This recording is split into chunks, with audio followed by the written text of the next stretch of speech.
This idea that you're the best. This is where the power lies. He put hard times on Dusty Rhodes and his family. You know who I am. But you don't know why I'm here. I'm the best. I'm the best in the world. From the top to the bottom. And because they can't handle the Macho Man Randy Savage, the cream of the crop, nobody does it better. This ain't WCW. This ain't Monday Night Raw. This ain't SmackDown. This ain't even WWE. It's time to step into the squared circle and get it done.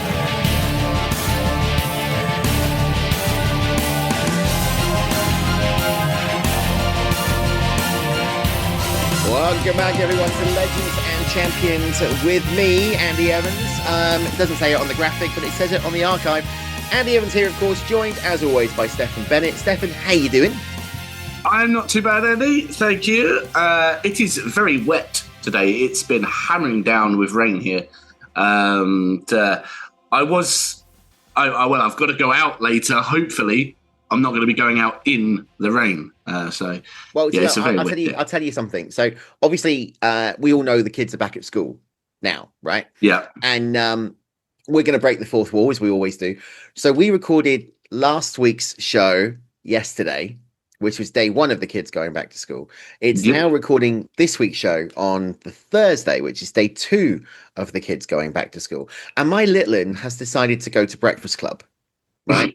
Yeah. Which is fine. You know, I don't mind that. It means get rid of her earlier, get more of the time on my own to do what I want to do. Anyway, we left the house at 8:10 this morning, right? To get her to Breakfast Club for 8:15 in the car, as you do, right?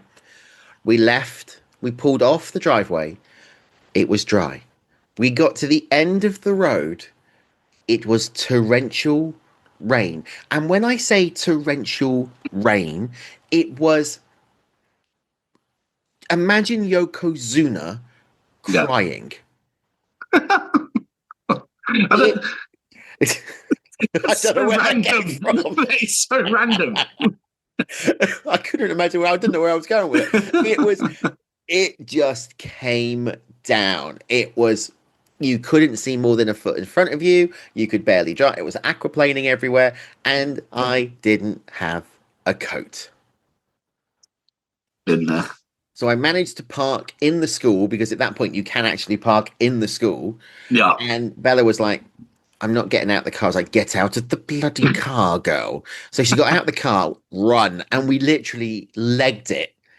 And I came back and I was dripping. I was like, I don't know, Tammy Sitch's wrestling career completely ruined. And you know, not good. Not a good start to the day. But there we go. And now it's speaking to you about the American Dream, Dusty Rhodes. Let's do it, baby. If you will. I'm so excited for this. Oh, God. And that's going to be the first and not the last time you're going to hear that impression. Although, to be fair, if I was in a really trolling mood, I would do the entire show with that voice. But I wouldn't do that to you, and I wouldn't do it to our listeners. So thank God for that. It's okay. Thank God for that. Now, Stefan, I do have a very important question for you. Okay. If the listeners would like to get involved with the show, how do they do it? You get yourself on the platform known as Facebook. Do you know what? I nearly went into it then. Do you know what? I'm going to do it just for this second. You go over to Facebook, you type in Celebrate Wrestling, and then you answer a few questions when you click the join button, and Mike McGuire will let you in. And then you can enjoy yourselves. You can get in because it's a no-jerk zone. We are there. We're all friendly. It's absolutely fantastic in there. And, yeah, get involved, baby. Do you know what I want? And I'm going to put this in the group chat, in our host chat that we've got. Yeah. I want the ACT Donald Trump impression to do a promo off with you as Dusty Rhodes. Can you imagine the common man going against the idiot man? It would be hilarious. It would. Yeah, you never experience hard times until the Facebook goes down for the day. That's the modern. That is the modern way of hard times, especially for the youth of today, when it comes to Hard social times media. is when you've got a marathon of Nikita Lyon matches to watch, and then you've got to realise that you've got to watch them for about 12 hours. Or you have to go back and watch, I don't know, WWE Jacked on marathon. Or Velocity. Oh my God. Or Sunday Night Slam. Do you remember that? Or that was Sunday Night Heat, Saturday Morning Slam. Yeah. I remember, Or you have to sit there, chained to a chair, strapped into a chair, watching 24 hours of Todd Pettingill. I like Todd, but yeah, I see your point. And Stephanie Wyand. Yeah. And Mike Adamley. Oh God, no. Oh no. I tell you All what, together in one. I tell you what, three screens playing at the same time. I'd be like seeing that at Clockwork Orange, isn't it? When his eyes are pinned open to, he's got to watch all that stuff. It's like, it's a bit like in Marvel, wouldn't it, with Hydra and the Agents of S.H.I.E.L.D. when they put them on that, thing and they brainwash them, You can imagine just having Todd Pettingill in the one screen, Stephanie Wyand in the middle, and Mike Adamley on the right, and then just kind of all of you all the time. And then in the background, you got Vince McMahon going, "You're fired, pal." And then they put glue these earphones into your ear holes, and they just repeatedly play the notification chime for the anonymous Raw general manager. Yeah. And just keep having Michael Cole on loop, just going, "Can I have your attention, please? I've received a message from an anonymous." And every now and then you get boobity boobity boobity, and it's the gobbledygooker. Oh no! Anyway, where did we go? Where are we going? I'm just thinking what could be what's really really bad and would be really I know what's really bad. I know what's really bad. What's really bad? To a chair watching AEW for like a week on a run.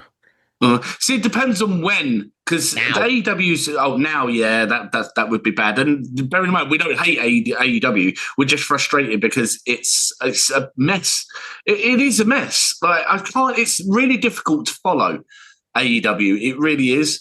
I just find it really, really such a frustrating promotion. You mean they've got storylines? Really? Well, that's the thing. It's hard to follow. It's just a lot of random stuff that happens. Anyway. It's very, very weird. Very weird. We will let Mitch and Dimitri and Mike and Dave Meltzer break down the debacle of what AEW is. We're going to focus on one of the greatest performers to ever lace up the boots. He is a man who was known as the common man of professional wrestling. He was also one that really broke the mold of what a wrestling legend should be, because Stefan, I'm not gonna insult you, and I know you're doing a lot of work and I'm doing a lot of work, but we don't exactly have the typical wrestling bodies, do we? We're not jacked, we're not muscular, we're not like 24-inch pythons, 303 pounds, right? Oh, I object because honestly, it was only a few years ago that I actually went on social media and I said to everybody, I said, "Do you know what? I never thought I'd ever have the body of a professional wrestler." And I did. Kevin Owens. Honestly. Mine, Yokozuna. Or Earthquake. No. Bastion Booger at best. I'll go with that. No, honestly. No, we're not athletically. Manta. Yeah. Me, Manta. You Manta. That's going to be my new name from now. Legends and Champions with Manta. Yeah. Anyway, if we were actually a legit tag team, I just wonder what our tag team name would be, and what our gimmick names would be. I don't want to go there. No. I made my debut once as the Dunkin' Donut Cop.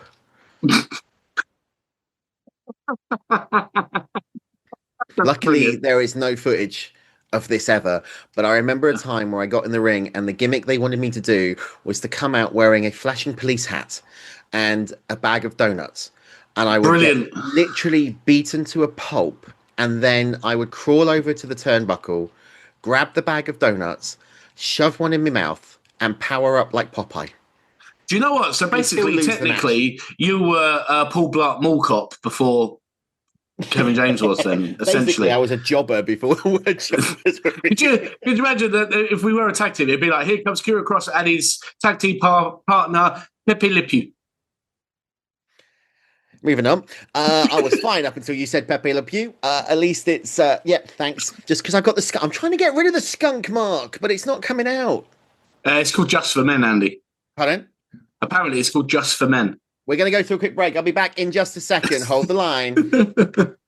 Hey, yo, how many of you here came to listen to your same generic wrestling podcast? Or how many of you came to listen to the alternate commentary table every single Saturday? You're going to get our perspective of what the real fans of wrestling think, and no one does it like us. Subscribe and stream to the Maguire on Wrestling podcast feed anywhere where you're streaming your podcasts. Survey says one more for the Greek guys. Chair shot. All right, we're back at Legends and Champions. I've just nipped to Sainsbury's. I've got myself a bottle of Just for Men. Don't think it's going to work, though. Do you know how many different varieties of Just for Men there are on the shop? No, but I was going to say, I thought you was going to go for, say, like Jet Black. I didn't expect you to end up looking like Jerry Halliwell in her Ginger Spice days after using that Just for Men, Andy. You just want to be like me, Sigazita. Moving on. Moving on. Right, shall we get to it? This is Legends. As I was saying before we went completely off track, and people are like no longer listening to the show, they've gone, what the hell are you talking about? Dusty Rhodes, the American Dream, Virgil Runnels, he didn't have the body of an Adonis. He didn't have the body of Hulk Hogan. He didn't have the body of Triple H or Sting or the Ultimate Warrior or anyone like that. But what he had was something that I don't think you can make. Something that I don't think you can develop. It comes naturally. And that was charisma. In abundance.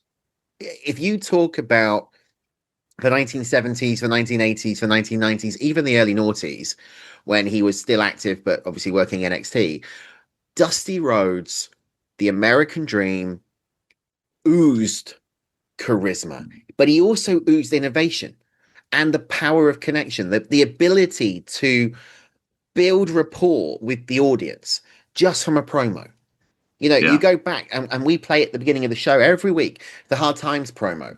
You go back and you listen to that Hard Times promo. And to this day, especially to this day with the cost of living crisis and where we are in the world, you can resonate with what Dusty Rhodes is saying. You are instantly drawn and you believe in what that guy is saying. Absolutely. Made his debut in 1968, working for Fritz von Erich's World Class Championship Wrestling. That is where he got the ring name Dusty Rhodes, and he was managed by Gary Hart, the late great Gary Hart.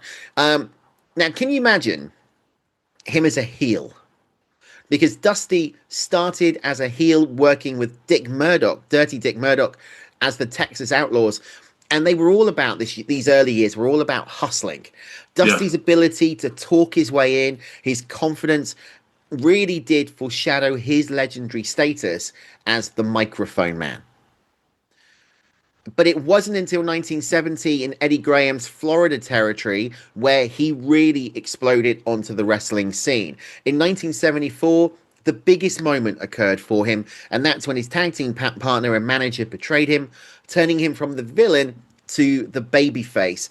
And it was this point, in this moment, Dusty Rhodes became the American Dream, the self-proclaimed working class hero who became the personification of what the American Dream was on television every week. He really did become bigger than the business at that time. And last week we talked about Shawn Michaels, and we were saying the word GOAT. Something that you and I had a bit of a conversation about in terms of what is the GOAT? Who can be the GOAT? There's no such thing as a GOAT. Dusty Rhodes is bigger than a goat. Okay. I'm going somewhere with this. I don't know where. Dusty Rhodes is bigger than a goat. He is the platinum crusted, most expensive goat you could ever find. Right. I'm going to shut up now. About goats. About goats. About But no, goats. you got to take the analogy, right? He's, in my view, he is bigger than some of the people that we call goats. He is up there with the Nature Boy Ric Flair. He is up there with Harley Race. He is up there with Hulk Hogan. And in some ways, he's up there with Hulk Hogan more because Hogan had the charisma and he was able to, say your prayers and eat your vitamins and do all of this jazz. Yeah. Dusty Rhodes connected a different way. He connected right to the soul of the fan, to the soul of the person.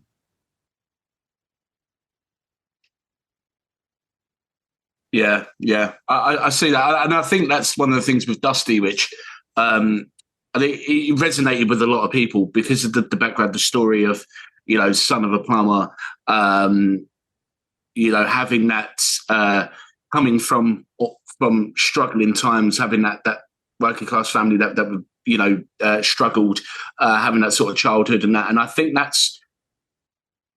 he was the first professional wrestler really in the spotlight that kind of had that background which people, the everyday common man, if you will, could resonate to.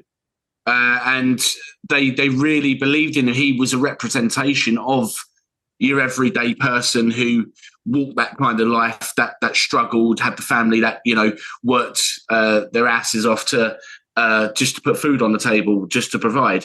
And, and I think that plus, let's face it, Dusty has always had a kind of a certain charm, this charm about him, where he's very, very likable.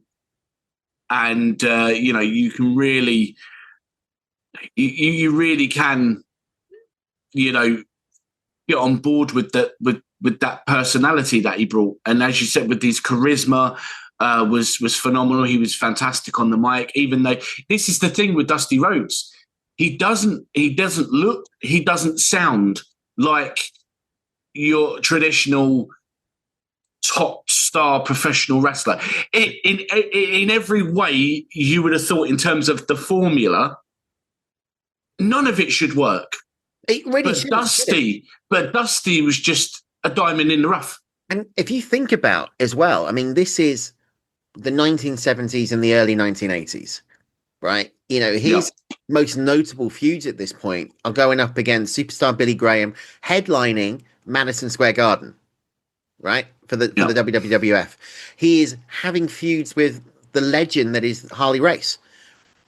His rivalry with Ric Flair. He captured the NWA World Heavyweight Championship on 3 occasions. Now, this is the time when the NWA has a committee, and the committee needs to decide who is going to become the NWA champion. And he's won them over. He's won them over the legends that are Harley Race and the Nature Boy Ric Flair.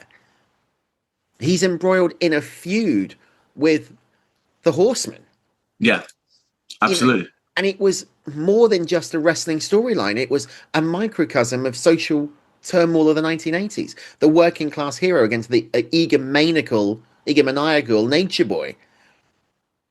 And it was talking about things that actually you've got to give credit to the NWA and WCW for, because they were talking about this morality play on the divide between the social elite and the poor of the 1980s recession, something that Vince and the World Wrestling Federation would never have touched. No. And it's only, I think, since maybe the network, right, and the WWF acquisition of WCW and gaining the footage of the NWA and all that type of thing, that this generation of fans have really seen it. And that is why I think Dusty's legacy is enduring, because you can relate to Dusty in the 70s, in the 80s, in the 90s, in the noughties, the 10s, the 20s, and I can guarantee you'll be associating, relating to him in the 30s and in the 40s, because nothing's really changed. What he's saying is still the American dream, but more than that now, it's the British dream, it's the European dream, it's the Australasia dream. It's everything, because we're all in the same boat. Yeah. And we've talked about his physique. He showed us that you don't have to be jacked. You don't have to be, muscled up to the nines to be a hero. And surely, if you think about it, that physique, even though he got told he was more flab than muscle, isn't that typical of what the common man looks like these days? Yeah. Absolutely. Absolutely. And,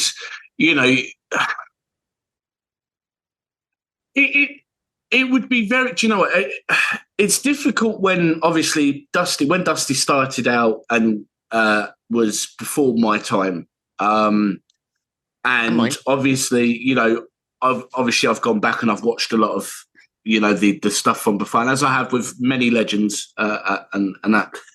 I just wonder what it would have been like to have been alive and been a fan, to have lived through that era where Dusty's career really took off, where he started to become a huge star in professional wrestling, to see what that aura was about, what it was like, how it was received at that time.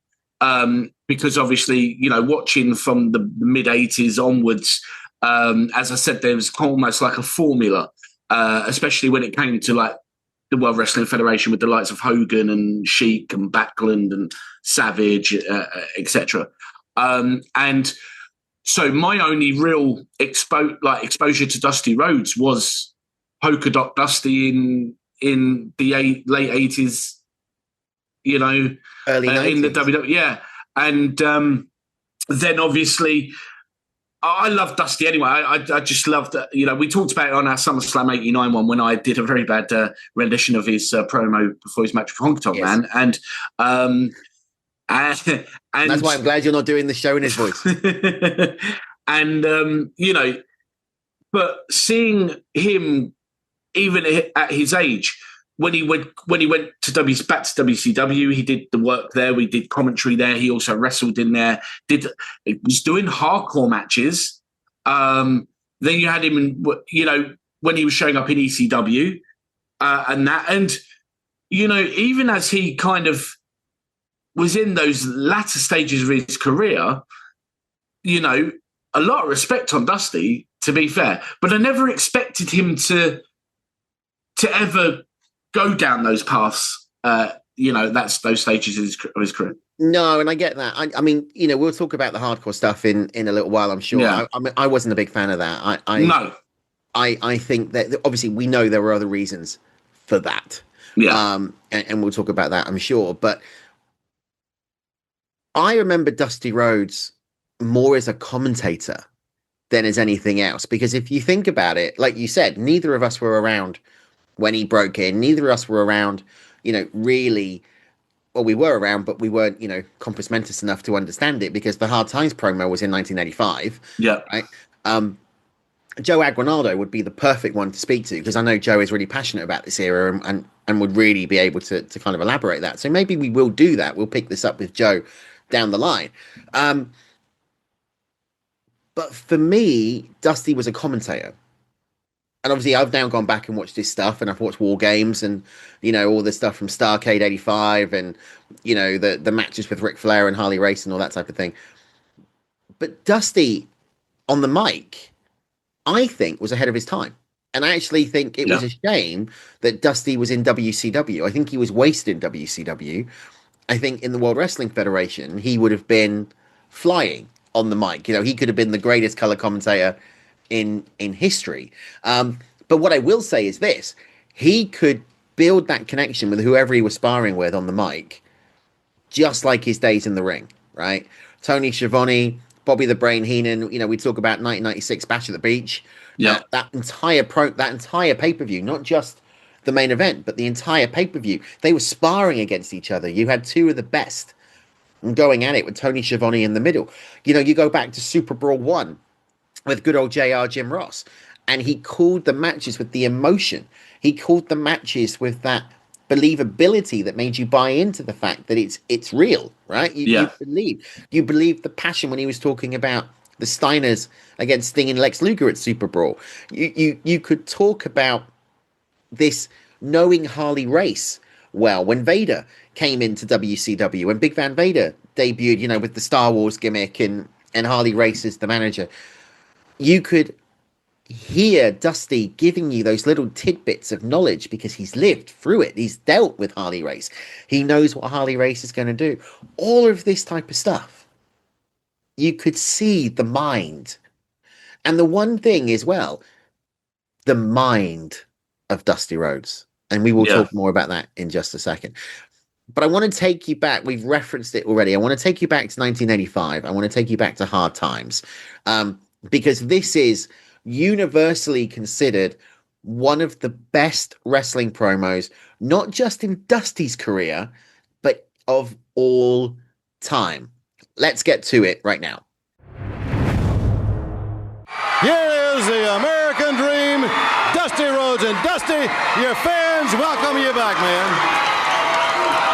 First of all, I would like to thank the many fans throughout this country that wrote cards and letters to Dusty Rhodes, the American Dream, while I was down.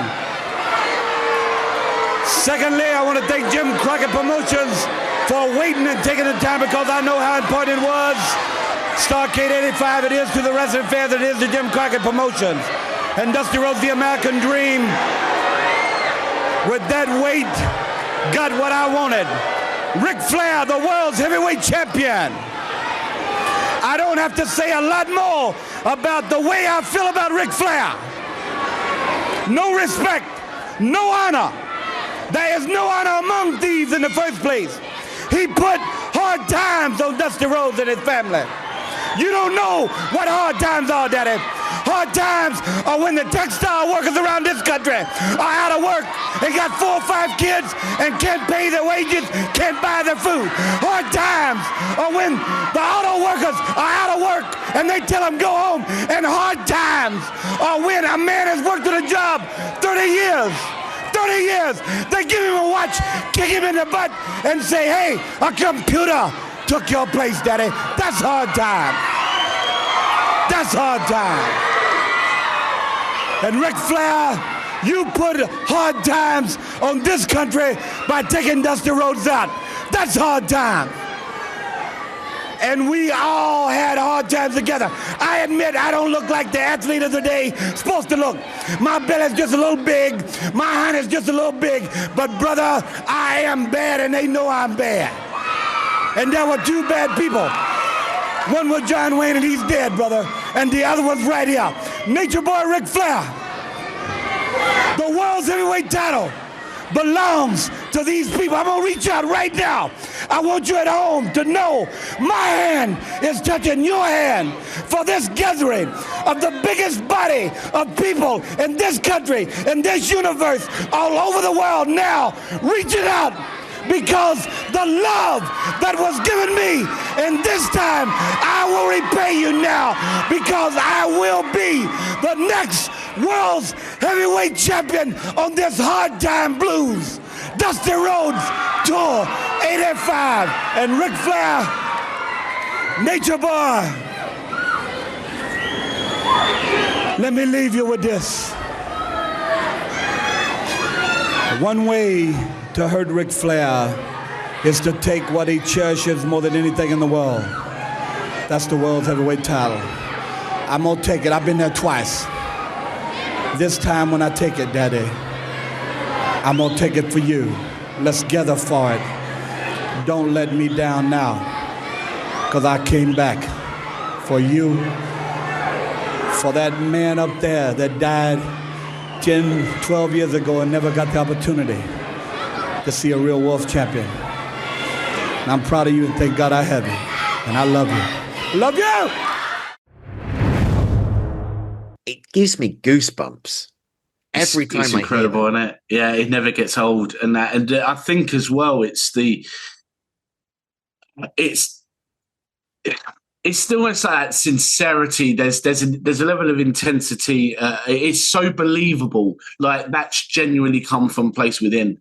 that makes you really believe that what he says in that promo.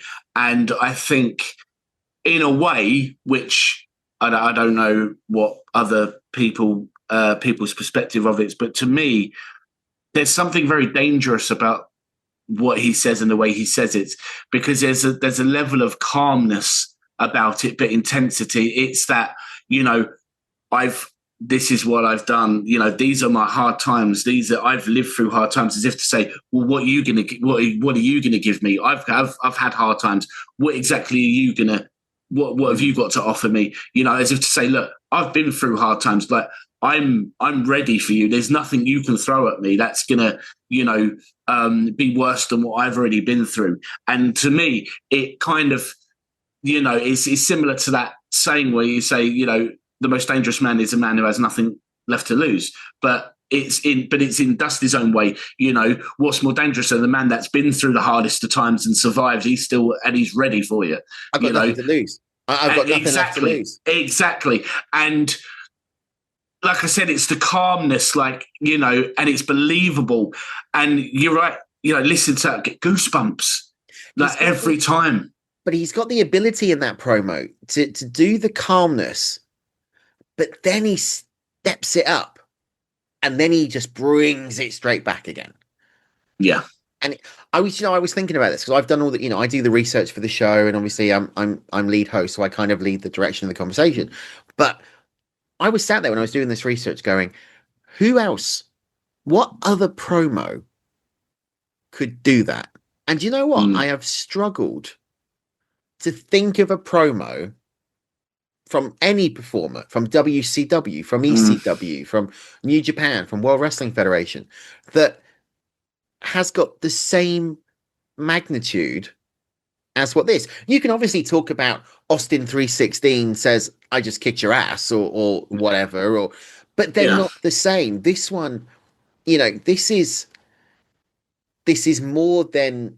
It's generational, isn't it? It's generational. It's like the one that stands out of a certain generation. I think over the generations, there have been ones, like you said about the Austin 316, that was synonymous right and slap bang in the middle of the 90s. That was that era's type thing.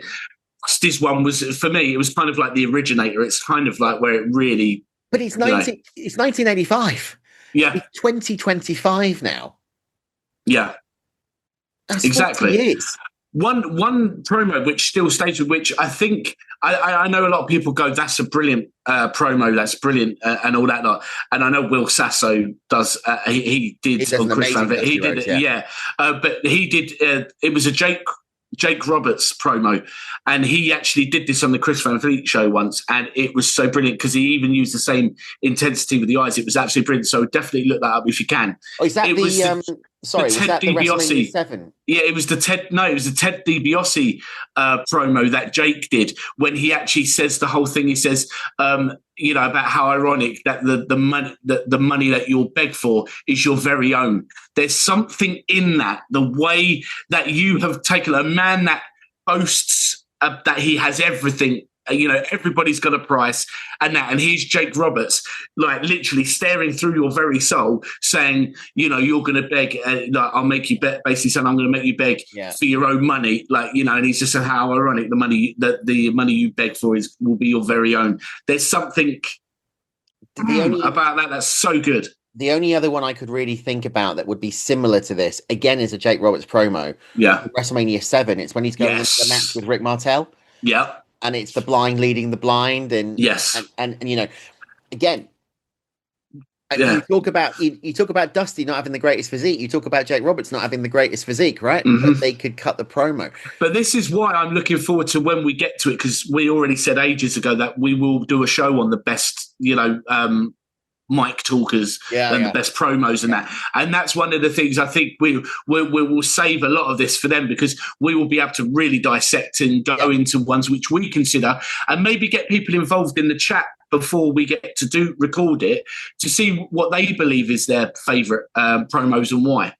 Yes. And we'll give them a shout. We'll mention them on the show. So get involved. We've heard the Hard Times promo from 1985. The line that everybody can recite is, I wined and dined with kings and queens, and I've slept in alleys and dined on pork and beans. such an easy and bear in mind, this is the era before scripted. Yeah. This is just coming out of your head. Yeah, I mean, what a skill. We move on to 1989 now. We've left the NWA, we've left the WCW, we've left the Indies, we've gone to the World Wrestling Federation. We're in New York, and we have talked about this many, many times, so we're not going to spend a lot of time on it. The polka dots. Vince McMahon. It was a rib. Let's be frank. It was had to be a rib, right? But I still have never worked out, and I don't get this with Vince, why you sign a talent of the status of the American Dream only to embarrass the company that they come from. I mean, surely the business head would be saying, this guy has made money. This guy was a draw for the NWA. This guy was a draw for WCW. This guy was this. This guy was that. I'm going to push him. I could, imagine the dream match. People are asking about him with with X, Y, and Z or something like that. Instead, I'm going to put you in polka dots and I'm going to make you a laughing stock. Yeah. It just doesn't make, in my mind, it doesn't compute. No, and we've discussed before about how, what it was about Vince taking world-renowned world champions from other promotions and kind of just, booking them silly or, or not, giving them the same sort of level of success in the World Wrestling Federation and that. And, to be fair to Dusty, I mean, he just kind of, at that point, looked like he was having fun anyway, and he just made the most of it. And, and that's the only reason why I don't overly dislike that period of Dusty's career in the World Wrestling Federation is because Dusty looked like he was still having a lot of fun. And watching a guy like Dusty Rhodes having fun, it kind of warms your heart as a fan. It really does. So that's one of the reasons why I said on our SummerSlam 89 one of the reasons why I have a soft spot for that match against the Honky Tonk Man, even though it's not a great match. It's still quite short and sweet, but that promo going into it, the way Dusty dances his way to the ring, the way he dances after he wins the match, Dusty's having the time of his life. He's having so much fun. I mean, and it's not being to be taken seriously, and everyone's having fun with him. And because I've got that memory at a relatively youngish age as well, I just love pretty much everything he did there. We do have to say there were two golden highlights of the World Wrestling Federation run. Okay. The first one began in the 1990 Royal Rumble. And that was the feud between the Macho King, Randy Savage, Sensational Queen Sherry, Dusty Rhodes, and the Common Woman, Sapphire. With Sapphire. That culminated in that mixed tag team match at WrestleMania 6 at Skydome in Toronto. I mean, it was everything you wanted, wasn't it? Oh, hell yeah. It was the intensity of the Macho Man Randy Savage. Yeah. It was the villainness of Sensational Queen Sherry. But these two on the mic, the promos. Yeah. The intensity of the Macho Man Randy Savage, the intensity of the American Dream Dusty Rhodes. It just worked. It should not have worked. No, everything about this whole thing was just ridiculous until those two got on the mic. And then it became a completely different entity. It really did. Let's face it, a lot of people wouldn't have really cared about that whole storyline and everything until they got on the mic and they grabbed you and they pulled you in. And that is a testament to the level, how good Savage and Rhodes were. I mean, it's just, This is why I love this era of professional wrestling, right? Because it was chalk and cheese to what you've got now, but it was also, I think, much more freer than, there's storylines. What they're going to do. There's gimmicks, gobbledygooker. But you let the talent go out and be them. Yeah. And feel the energy of the 20, 30,000 people that are in that crowd and change direction to what they need. Because how many times have we seen performers go out over the last 15, 20 years, more than that, really, and the crowd is dying on their feet, but What do? They keep to the script. There you go. That is one of the most important and key things you said there, is that when you let them be themselves, let them read the room. They're top professionals. This wasn't their first dance. They're experienced at that point. They know. Now that is everything that was right and then became wrong with the World Wrestling Federation. We talk about the likes of Austin and The Rock. The reason why they become big stars is because Vince said, be yourselves, I'll trust you to make your characters work. That's what they did. But for whatever reason, somewhere in the mid-late 2000s onwards, that script was completely flipped, and Vince was kind of like, no, it's all about sticking to the script. It's all about you're doing what is written for you. And that is where I think where the WWF kind of went down. So if you look back, there should have been plenty of people, like whether it had been Bruce Pritchard, Pat Patterson, whoever, had got in Vince McMahon's ear and said, look at the times before now. Look at the stars that have been created. Look at how your empire has grown over the years, because you've had stars be themselves. You've given them that platform and said, go be who you are. You don't need to be told what to say. You don't need to have this direction. All it is you and you. This is the storyline. This is what we've written for the storyline. When it comes to the talking and whatnot, go out and give it what you've got.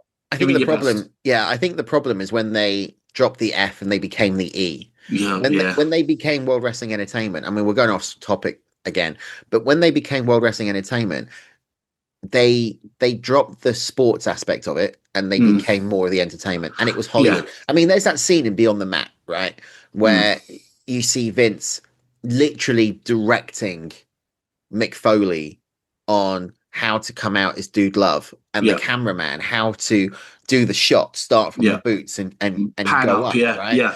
And you need that. But I think we criticized AEW at the beginning of the show, but I will give them props for this. The one thing that AEW do is they don't script. No. Some talent, yes, but the majority of talent, no. And you can tell that. WCW didn't script everybody.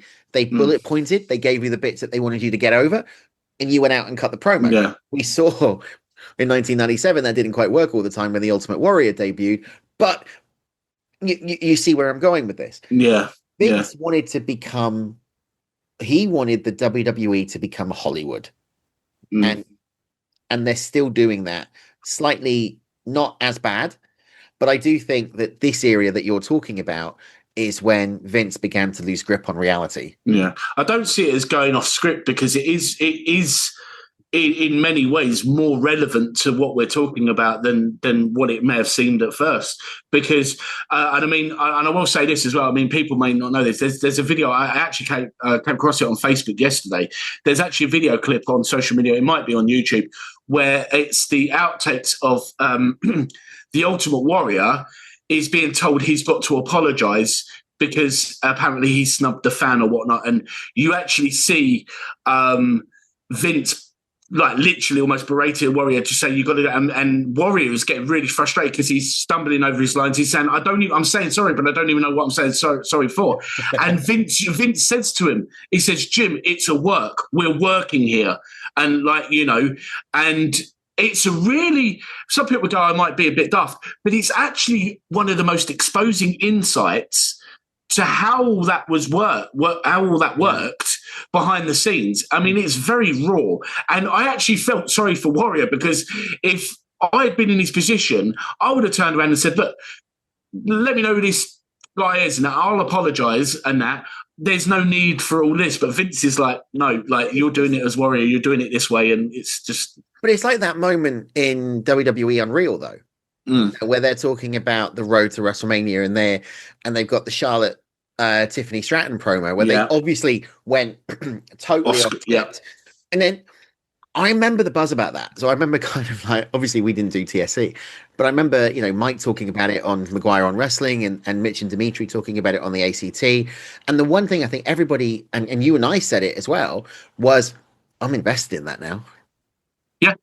I And mean, we like the personal stuff. But it was shocking because it was like, wow, they went there. Yeah.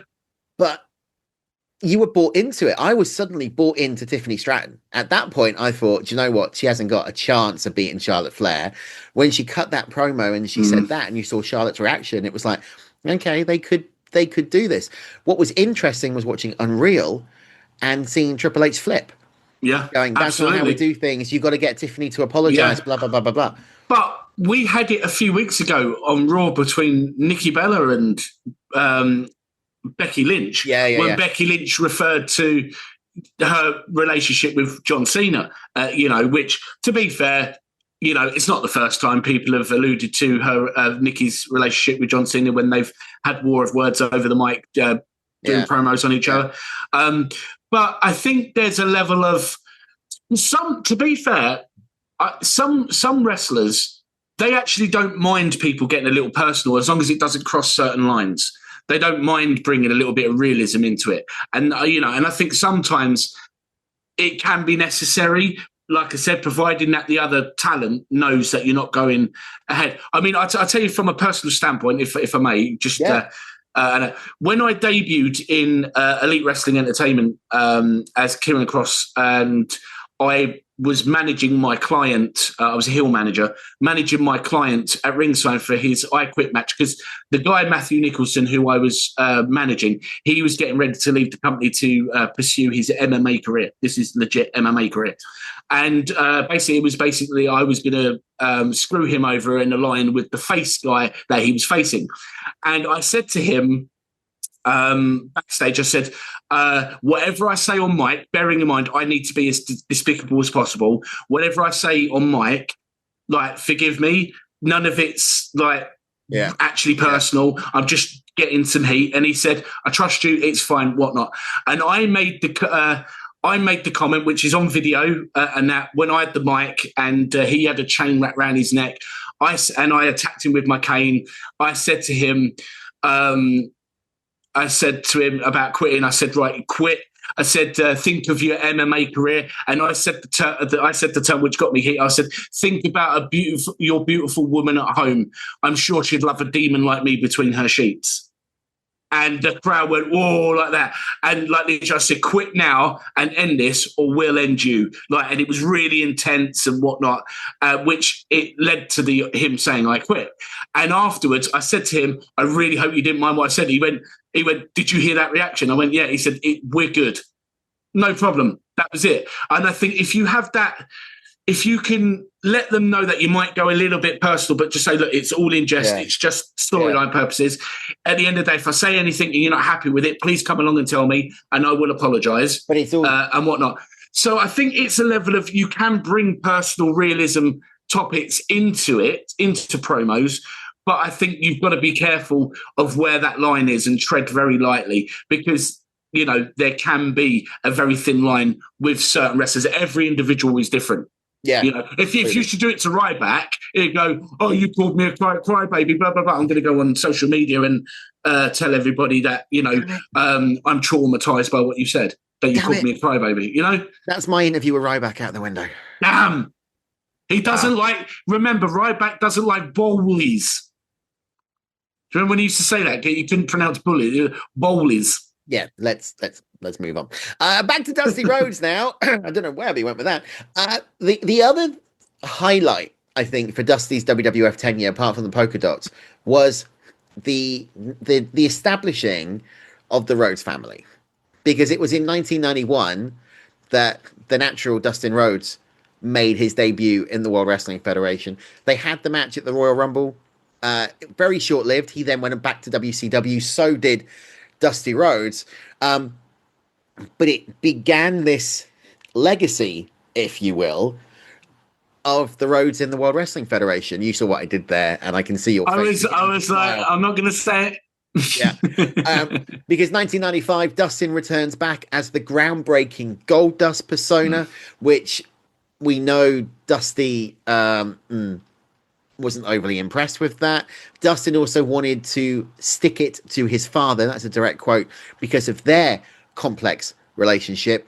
And then Cody Rhodes, the youngest son of the American Dream, began his journey in developmental. He became a 2-time Intercontinental Champion, a 4-time Tag Team Champion, and a 2-time WWE Champion. The only championship that Dusty never held. You know what? Do you know the thing with we discussed in previous shows about your opinion was Bret Hart went to WCW too late. Yes. Dustin Rhodes, the natural Dustin Rhodes, right? There was a bit of an oddity in with his timing of his career, because I know where you're going with this. No, I was going to say, because when he sort of came in that thing, I think it was a little too late for the natural, because we were getting to that point. But when he showed up in the WWE as Goldust, and you realise, hold on, that is the natural Dustin Rhodes, because I'd already know who he was from when he was in WCW. And I'm thinking, how can this be the same guy? But the way he lived that character and made it so believable, and then obviously having Terry Runnels, Marlena by his side and that, it was incredible. And I remember the noise, because bearing in mind, this is at a time when Goldust debuts. This is at a time where the World Wrestling Federation is what I always called, was starting to go through their dark days, where they were struggling to find their footing, and it was bad gimmicks. Now, Goldust should have been, in formula terms, that for that time, a bad gimmick that really shouldn't have gone anywhere. But because Dustin made it work and gave the company so much to work with, and then you put him up against the likes of Triple H, in those days, you put him in against Mankind, getting Paul Bearer on side as well. And then you put him in the mix with the likes of Vader and Undertaker and things like, at that sort of time. It really did elevate that. And it went from being like, oh, I don't know if I like this, to thinking, hold on a minute, like they're onto something with this guy. It's intriguing, because you went slightly different to how I thought you were going to go with it. See, I'm with you definitely on the Goldust stuff. But whereas I've said before, and you quoted me there, that I think Bret went to WCW too late, I think Dustin went to the WWF too early. Yeah, okay. Because if you still watch the natural Dustin Rhodes on WCW television, and he was a great worker, don't get me wrong. He was fantastic. Young, he was charismatic, he was totally different in look to Dusty. Still not, chiseled or anything like that, but he had a different look. I just felt that he was very mid-card WCW, like entry level, opening to mid-card, maybe television championship at that sort of point. I remember watching it and I was like, oh yeah, it's Dusty's son. Woo, yay, but why is he not in polka dots? Looking back on it now, I can kind of look at it and go, he wouldn't have held his own with some of the talent that was in there.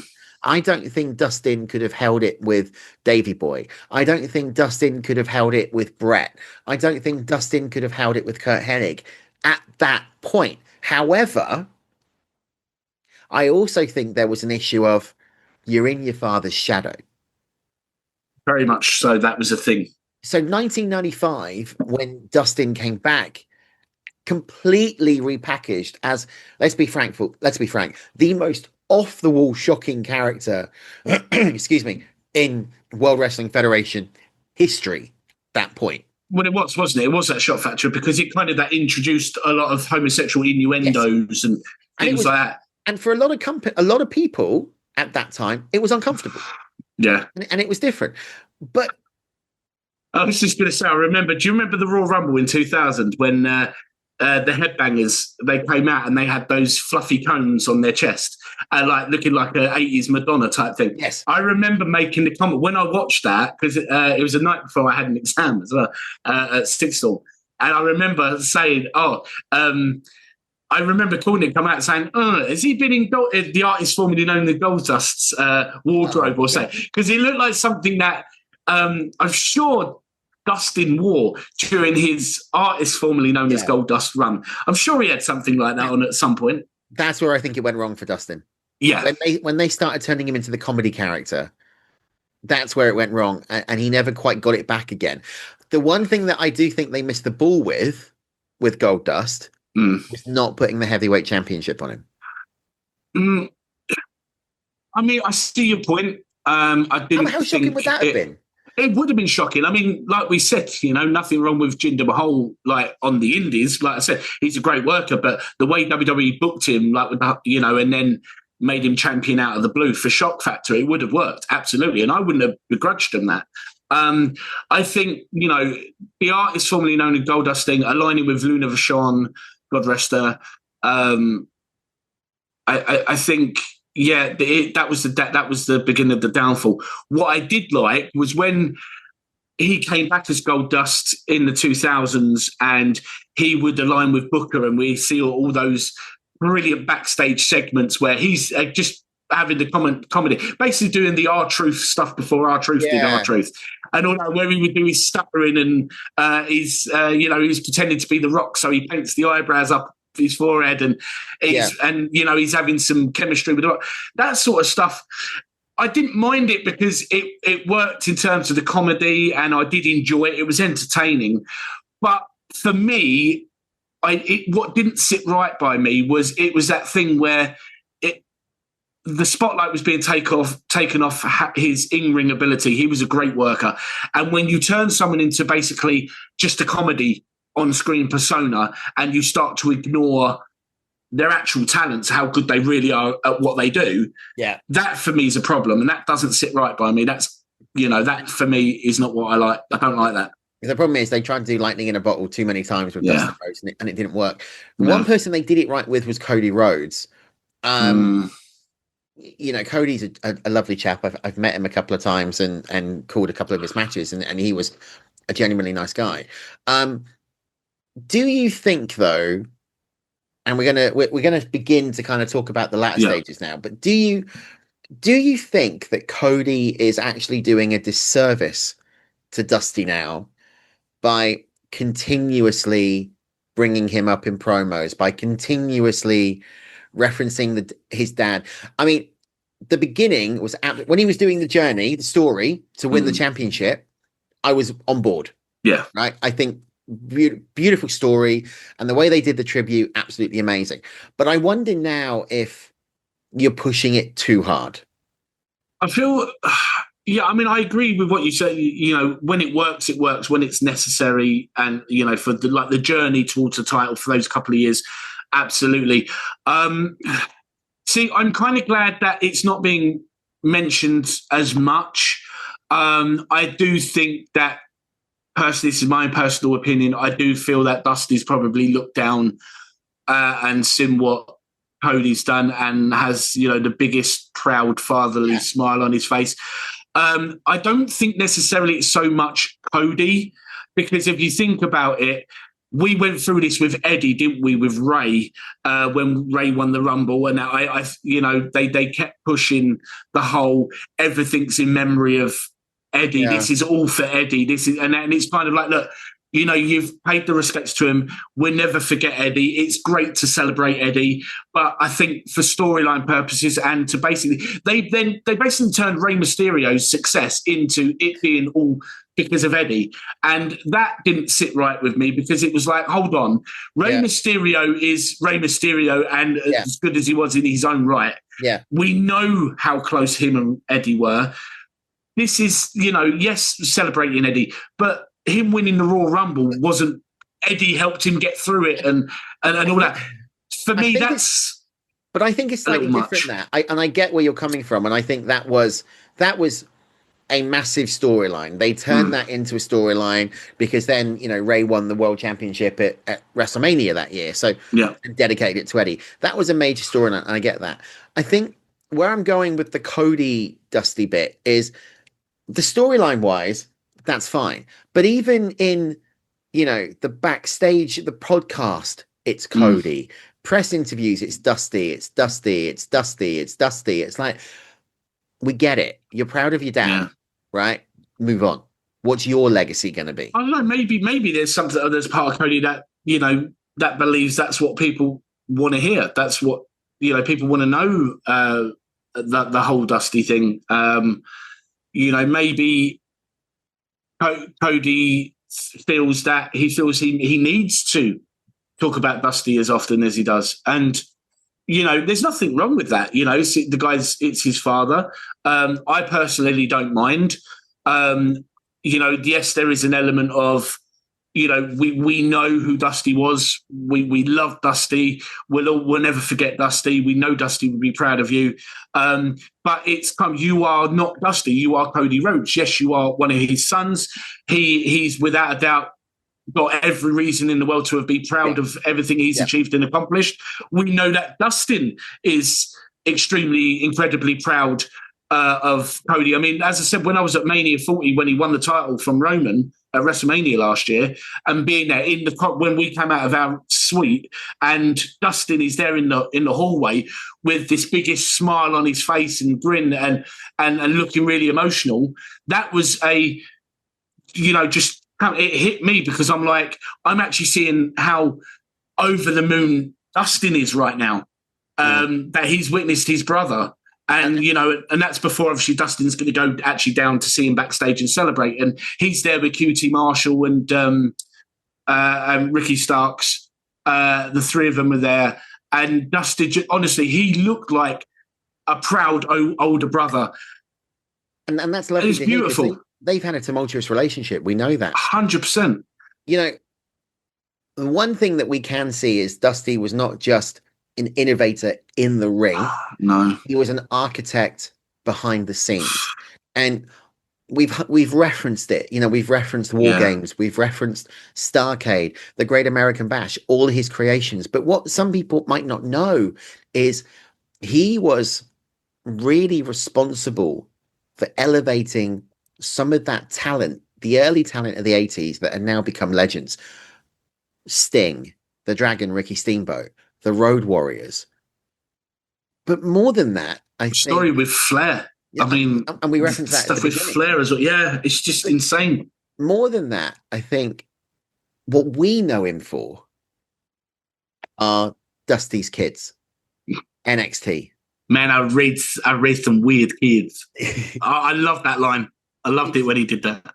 We referenced last week the Black and Gold NXT, right? We referenced that NXT was synonymous with Dusty Rhodes, William Regal, and Triple H. Because you look at who he cultivated: Sami Zayn, Finn Balor, Sasha Banks, all names outside of the WWF, but wouldn't have got to where they were if it wasn't for the Dream. One of the biggest names that I don't think gets enough credit coming out of the Dusty system is Saraya. Oh, yeah.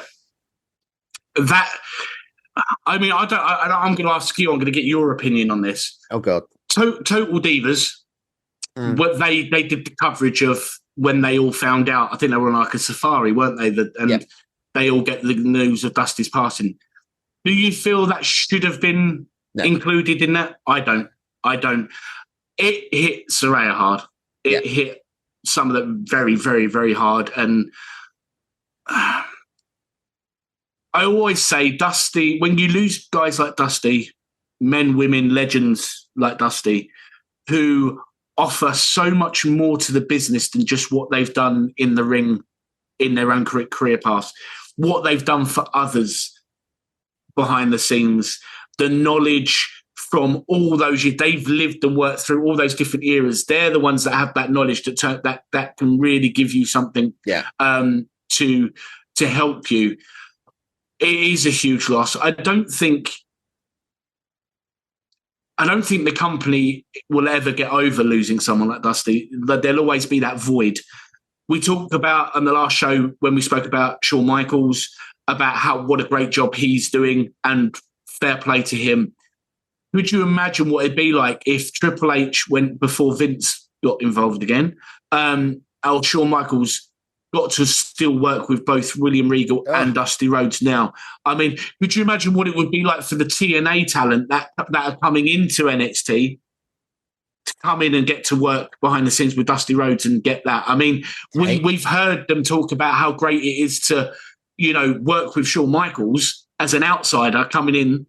Can you imagine what it'd be like saying, I'm coming into WWE, have opened their doors for me.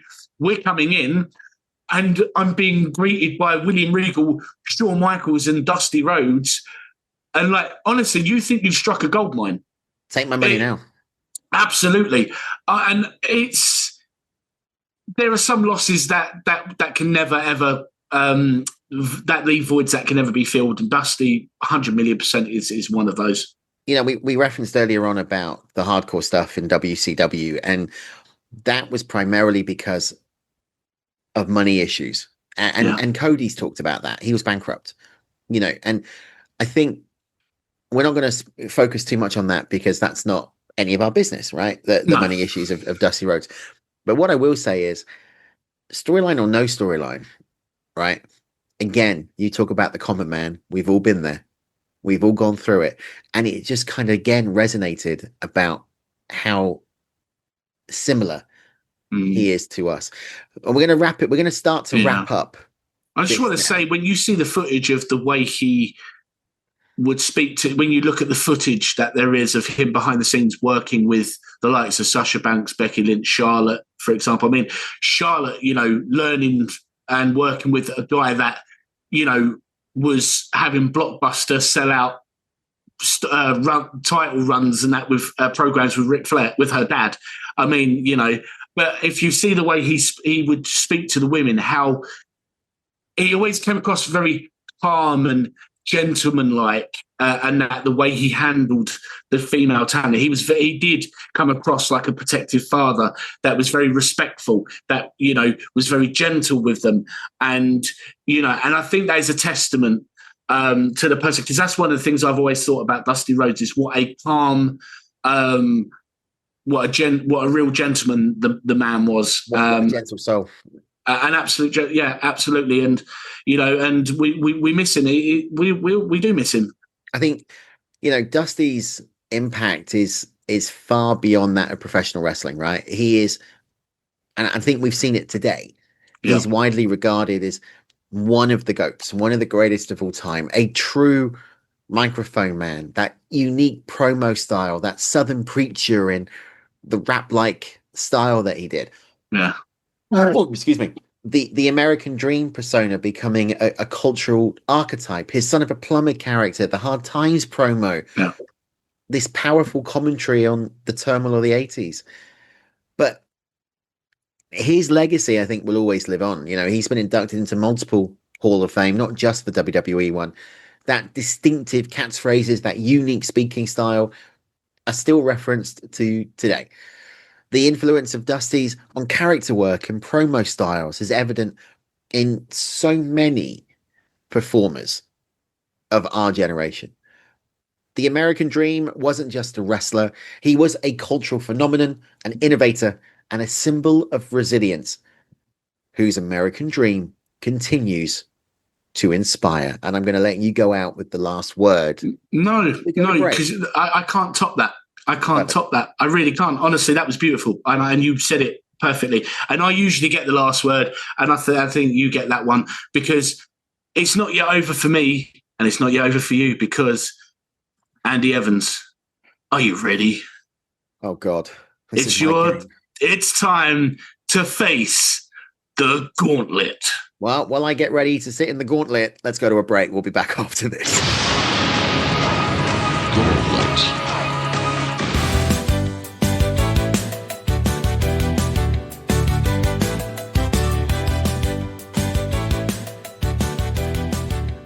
All right, this is the gauntlet. I'm dreading this. Why did I bring this on? Stefan, you know the rules. Explain the rules to the guys. Okay, Andy will have 60 seconds to answer as many wrestling-related trivia as possible. He gets 2 points for each correct answer. I have put down 1, 2, 3, 4, 5, 6, 8, 9. I put 10 questions down just in case you do become rapid and get through them. I got 10 points out of my my run on the Shawn Michaels show. So let's see how Andy gets on. So Andy, are you ready? No, but let's do it. 60 seconds. Your 60 seconds starts now. Who did Randy Savage face off at WrestleMania 10? Crush. Correct, in a Falls Count Anywhere match. Who used to act as a mentor towards Edge and Christian? Michael Hayes. Incorrect. Who was the oldest World Wrestling Entertainment World Heavyweight Champion? The oldest champion. Pass.